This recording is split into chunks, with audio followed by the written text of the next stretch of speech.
And I'm going to bust out, I get to bust out this phrase every once in a while, but sometimes you say double game point, it's double season point. Somebody's season ends after this. Virginia has the advantage of receiving. King Kia and defense late to arrive, so plenty of free yards for Virginia as they approach midfield. Yeah, creating a bit of wall with those poaches. But the reset turned over by Flores. Chicago with a chance to take this one. Looking for Tien, intercepted by Sevier. I can't say how many times I've said that, but again, Sevier just snags passes as if they were intended for her. Oh, and that bobble is avenged with that D from Sevier.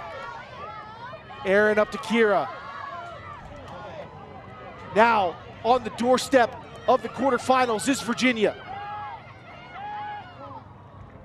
Herod with the disc as a pick call stops play. Oh, you can just feel the nerves, feel the energy from these sidelines as we get close to this end zone. Chicago needs a block right here. Yeah, we're good. We're good on that timeout. Yeah, I'm sorry, you're calling timeout? Yes. Okay, timeout. Virginia, their final. You're good.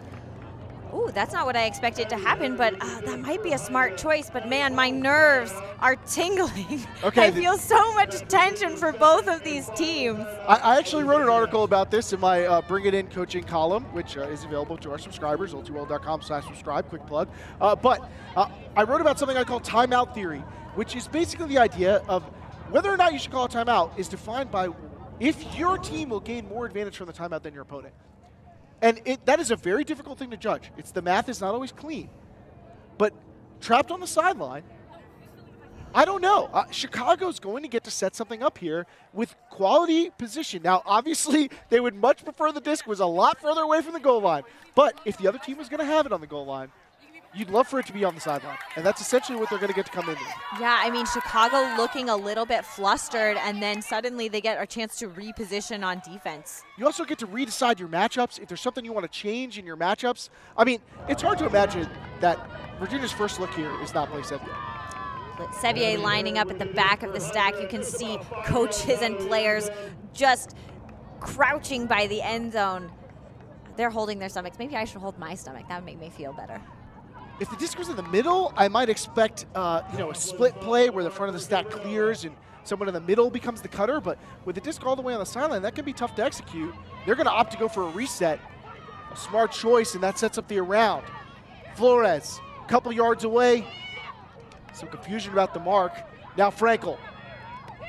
Back to Flores, has the cone available, and that's a score for Virginia. They will advance. Oh, what end zone offense. Such poise there from Hydra. They were down, came back on a 5-point run, and there at the end, after that marathon point, Chicago looked like they had life again. So close. Oh, so many emotions from both sides, but it will be Virginia that we see tomorrow in quarterfinal matchups against UC Santa Barbara Burning Skirts. And a valiant effort for Chicago. Incredible game by both teams, full of big plays. And look, I'll own up to it. I expressed some skepticism about both of these teams coming into this tournament. Oh, yeah, there was that bobble in this point, and then both teams really showing their prowess, like you were saying. They were billed below their ability. You can't argue with the results. These are two teams that came out, performed well above what I would have expected from them based on their regionals performances at this championships, and they have been very impressive. Virginia has a really tough task ahead of them against a loaded UC Santa Barbara team, but they have earned their spot in the top 8 with a win over a very strong Chicago club.